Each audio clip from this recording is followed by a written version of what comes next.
खूपच छान बटाट्याची भाजी झाली होती। पटकन होणारी रेसिपी आहे। करा आणि मला सांगा कशी होती तुमची भाजी।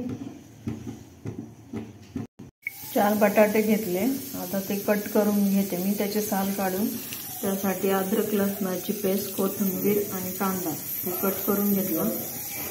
एकदम पटकन होणारी रेसिपी आहे। अशा प्रकारे सगळे बटाटे मी कट करून घेतले। तेल गरम करून घेतलं। तेलामध्ये थोडी मोहरी टाकायची। मोहरी तडतडली की जिरे टाकायचे।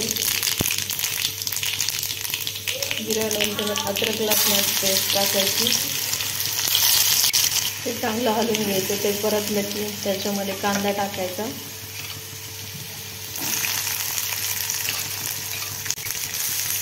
कांदा पहिला टाकून घेतला। आता कांदा परतून घ्यायचा।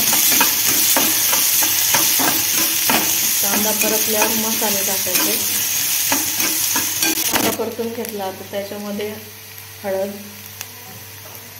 त्यानंतर तिखट, ज्याप्रमाणे तिखट लागतं तेवढं तिखट टाकून घ्यायचं आणि प्रवीण मसाला 2 तिखट टाकूनच भाजी करायची। खूप चवदार होते बटाट्याची तेवढी भाजी। तर मी याला हलवून घेते।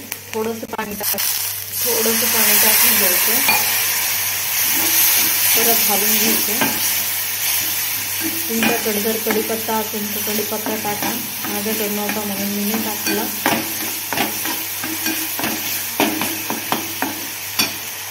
याला बरोबर असं थोडंसं तेल सुटायला लागतं, म्हणजे मसाला चांगला परततो हा।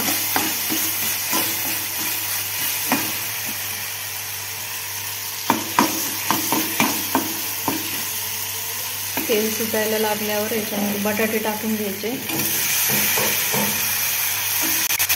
तर बटाटे हलवून घ्यायचे।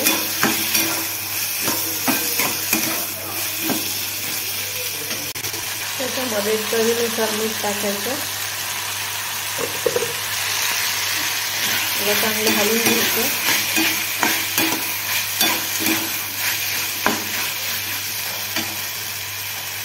बटाटे शिजण्यासाठी थोडंसं पाणी टाकून घेतलं। ही रस्स्याची भाजी नाही करायची, कोरडीच करायची, त्याच्यामुळे थोडंसंच पाणी टाकलं। न शेंगदाणे न काही, याची खूप टेस्टी भाजी बनते ही। थोडासा कोथिंबीर टाकली। त्यावर झाकण ठेवून याला शिजू द्यायचं। आपलं बटाटा पण झालाय। मध्ये मी एक वेळेस चेक केलं, हे बघा बटाटा पण चांगलं शिजला आहे। एकदम सोपी रेसिपी आहे। जर भाजी नसेल राहिली तर पटकन होणारी अशी रेसिपी आहे। काही नाही वापरता ही पटकन होते रेसिपी। कांदा घालून बटाटे चिरले की लगेच भाजी तयार होते। आता मी गॅस बंद करते।